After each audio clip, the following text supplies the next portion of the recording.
கேள்வி நேரம் நிகழ்ச்சிக்காக உங்களை மீண்டும் வரவேற்கின்றேன். திரை நட்சத்திரங்களும் அரசியல் அதிகாரமும் இந்த பொருளை தான் கேள்வி நேரம் விவாதிச்சுட்டு இருக்கு. நம்ம தொடர்ந்து விவாதிக்கலாம்.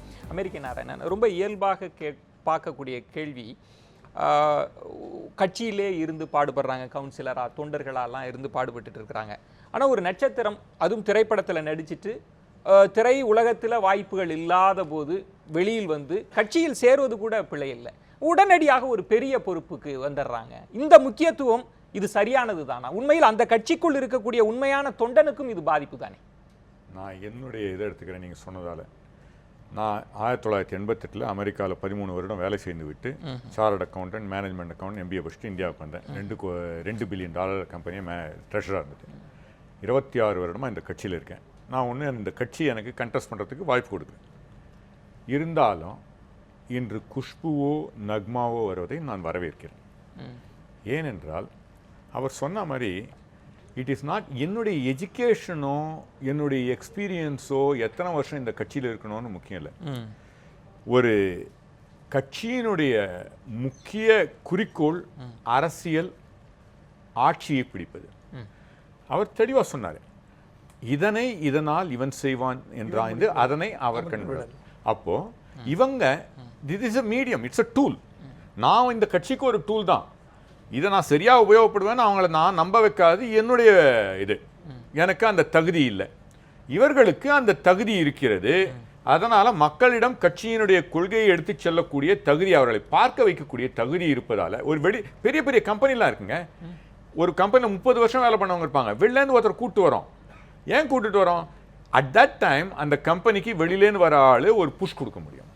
அதனால உள்ள இருக்கவங்க பயனில்லைன்னு அர்த்தம் இல்லை, பொறாமைப்பட வேண்டிய விஷயம் இல்லை. உங்கள் கட்சியினுடைய ஹிஸ்டரியை பார்க்கிறப்ப சுதந்திரத்திற்கு முன்பு கிட்டப்பால்லாம் வந்து காங்கிரஸ் மேடைகள்ல எல்லாம் பாடி இருக்கிறார். ஆனால் அதன் பிறகு காமராஜர் ஆட்சி காலத்துல வந்து திராவிட இயக்கங்களை ரொம்ப கடுமையா விமர்சிக்கிறார். கூத்தாடிகள் சொல்றார். வேட்டைக்காரர்கள் வராங்க, எச்சரிக்கையாக இருங்க அப்படி. நான் ஏன் கேட்கிறேன்னா, அப்ப வந்து திராவிட இயக்கம் வளர்ந்து கொண்டிருந்த போது கூட காமராஜர் வந்து சினிமா நட்சத்திரங்களை நோக்கி நகரல. ஏன் இப்ப காங்கிரஸ் அதை நோக்கி பார்க்கலாம்? காமராஜர் செய்த முடிவை ஏன் இப்போது உங்களால் செய்ய முடியல? ஒண்ணு புரியுதுங்க, காமராஜரும் சரி மகாத்மா காந்தியும் சரி இவர்கள் எல்லாம் வந்து அந்த காலகட்டத்தில் ஒரு செயல்களை செய்கிறாங்க. அவர்கள் தெய்வங்கள் இல்லை, ஆனால் அவர்கள் செய்து பல நம்ம ஃபாலோ பண்ணோம். அவர்கள் தவறுகளே செய்யலன்னு சொல்ல முடியாது. இன்னைக்கு பார்த்தீங்கன்னா அன்றைக்கு எம்ஜிஆர் காங்கிரஸ் வரணும்னு பார்த்தாரு, ஆனால் காமராஜர் அவர்கள் அதை சரின்னு அப்பொழுது நினைக்கல. அன்று விழுந்த அந்த திராவிட கட்சிகள் என்ற மாயையை இந்த இவங்க நடிகர்கள் ஏற்படுத்தினாங்க. அதில் எழுத கதை வசனம் எழுதின கலைஞராக இருக்கட்டும், இவங்கெல்லாம் வந்து அந்த இதில் வந்தவங்க தான். அதை வந்து சரியாக உபயோகித்து கொள்ளவில்லை என்று என்பது எங்களுக்கு நான் ஒரு பாடமாக இருக்கணும். தலைவர்கள் செய்வதில் எல்லாமே வந்து சரின்னு சொல்ல முடியாது. தலைவர்கள் செய்வதில் அவரே இந்த மாற்றிருப்பாருன்னு நினைக்கிறேன். நான் காந்தி ஒன்று சொல்லிருக்காரு, நான் ஞாபகம் வச்சுங்க. Gandhi said don't expect me to be consistent. இன்று நான் எது சரி என்று நினைக்கிறேனோ அதை சொல்லுவேன் சொல்லிருக்காரு. அவர் மாற்றிருக்காரு, பல விஷயங்கள் மாற்றிருக்காரு. ரொம்ப முக்கியமான இடம் இது. காங்கிரஸ்குள்ளேயே ஒரு விமர்சனமாக இருந்தது. ஏன்னா நடிகர் திலகம் சிவாஜி கணேசன் அவர்களை காங்கிரஸ் சரியாக பயன்படுத்தி கொள்ளல அப்படின்னு சிவாஜிக்கும் அந்த வருத்தம் இருந்தது, காங்கிரஸ்லயும் பல பேருக்கு அந்த வருத்தம் இருந்தது. ஆனா காமராஜர் வந்து அந்த நிலைப்பாடை எடுக்கல. அது உண்மையில் காமராஜர் செய்தது தவறா? திரை நட்சத்திரங்களை காமராஜர் அல்லது காங்கிரஸ் அப்போது பயன்படுத்தி இருக்கணுமா? காமராஜர் இருந்த வரையிலும் அவர் ஒரு செல்வாக்குள்ள தலைவராகவே இருந்தார். அவர் வந்து நடிகர்களை நம்பி அரசியல் நடத்த வேண்டிய அவசியம் இல்லைன்னு நினைக்கிற அளவுக்கு ஒரு ஆளுமை அவர்கிட்ட இருந்தது. அவர் போய் ஒரு சினிமாக்காரங்க போய் நின்னா எவ்வளோ கூட்டம் வருமோ அதை விட அதிகமான கூட்டம் அவருக்கே வந்தது. அப்படி இருக்கும்போது அவர் ஏன் சினிமாக்காரனை கூப்பிடணும்னு அவர் நினைச்சிருக்காரு. அவர் அழைக்காதது வந்து அவர்களை அலட்சியப்படுத்தாதுன்னு அர்த்தம் இல்லை, தன்னுடைய ஆளுமையின் மீது அவருக்கு இருந்த நம்பிக்கை காரணமாக அவங்களை அவர் கூப்பிடல. ஆனால் வந்தவங்களை அவர் தடுக்கலை. வா உழைக்கிறியா பொறுப்புக்கு கொடுக்கல. பொறுப்பு ஒரு இன்றைக்கு கொடுக்கக்கூடிய பொறுப்பு அவர் கொடுக்கல. நான் அதை தான் கேட்கிறேன், அது தவறான. ஏன்னா இன்றைக்கு காங்கிரஸ் வந்து ஒரு முடிவு, அது உண்மை. சிவாஜி கணேசனை உரிய முறையில் அந்த கட்சியை பயன்படுத்திக்கலங்கிறது உண்மைதான், அதுல ஒன்றும் சந்தேகம் இல்லை.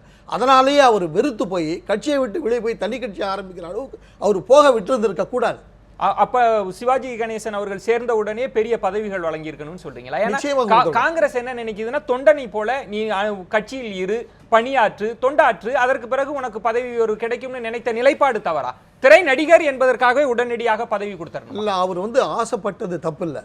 ஆனா அவர் என்னன்னா, அவர் வந்து தன்னை வந்து சினிமா முழுக்க முழுக்க சினிமான்னு வச்சுக்கிட்டு அரசியலுக்கு பார்ட் டைமு கூட வராமல் அப்பப்போ வந்துட்டு போயிட்டு இருந்தார்.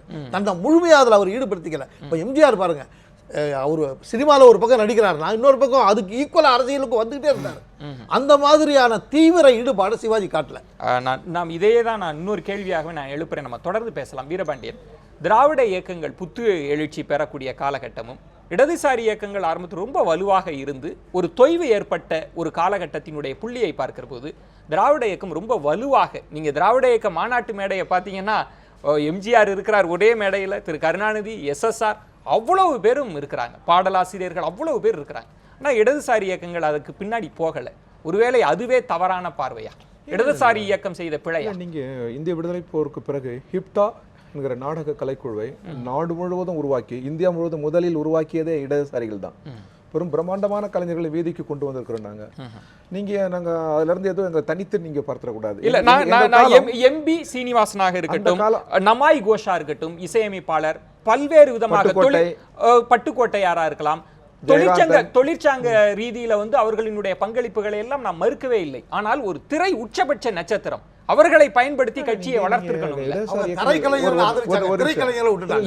அது பிழையான பார்வையா? இல்ல எந்த, அதாவது நீங்க கம்யூனிஸ்ட் இயக்கத்தின் மீது தடை இருந்த காலம், அடக்குமுறையில் இருந்த காலம், அங்க அஞ்சுவதற்கே பெரிய மனிதர்களே அங்க வந்து அருகில் வருவதற்கே அஞ்சிய காலம். ஏதோ MR ராதா போன்ற ஒரு சிலர் தான் அதனுடைய நட்பு கொண்டிருந்த காலம், NS கிருஷ்ணன் போன்றவர்கள் நட்பு கொண்டிருந்த காலம். எனவே திரைக்கலைஞர்கள் அவ்வளவு எளிதில் அங்க வர மாட்டாங்க. நீங்க ஆனா அவங்க வரது மட்டுமல்ல, கம்யூனிஸ்ட் இயக்கங்களும் ரொம்ப வலுவான கதவுகள்லாம் வச்சிருக்கு. இப்ப திரை நடிகர்கள், இப்ப திரு சிவாஜி கணேசன் என்ன எதிர்பார்த்தார், நான் வந்த பிறகு எனக்கு ஒரு பொறுப்பு இருக்கணும், ஒரு பதவி இருக்கணும், அப்படிலாம் கம்யூனிஸ்ட் இயக்கத்துல வாங்கிட முடியாது. அதுதான் கேட்கிறேன், அதுதானே பிழையான பார்வை. அதாவது கம்யூனிஸ்ட் இயக்கத்தில் வந்து ஒரு கூட்டு தலைமை தான். விசேஷ சலுகைகள், விசேஷ அதிகாரங்கள் யாருக்கும் இல்லை. வந்த உடனே நக்குமா மாதிரி ஒரு 12 நக்குமா சேர்ந்தே வந்தா கூட உடனே பொறுப்பு நாங்கள் தர மாட்டோம். அது பாடுபட்டு இருக்கணும், கொள்கை வழி இருந்திருக்கணும். அவங்க வந்து நம்ம கொள்கைக்கு புறமா நடந்திருக்க கூடாது. இப்படிலாம் சீர்தூக்கி பார்த்து தான் இப்போ நான் இங்கே வந்து கட்சியினுடைய ஒரு மாநில தலைமைக்கு வந்தேன்னாக்கா 30 ஆண்டுகள் மாணவர் இளைஞர்கள் உழைத்ததனால் வந்தது. அது ஒரு தலைவரை சுற்றி ஒரு பொறுப்பு வந்துட முடியாது. அந்த பெர்சனாலிட்டிஸ்க்கு கொள்கை தான். திரு அமெரிக்கை நாராயணன் சொல்றார், ஒரு கட்சியின் நலனுக்காகத்தான் நாங்க அவங்களை கொண்டு வருகிறோம். அந்த இடத்துல வந்து கட்சியின் நலனுக்காக அவங்களை முன்னிலைப்படுத்தி ஏன் உங்க கட்சியை நீங்க வளர்த்து சொல்றேன். கட்சிக்காகவே பாடுபட்டு கட்சியுடன் இணைந்து வாழ்வோடு அந்த பொது வாழ்வோடு இருக்கிறவங்களும் உண்டு.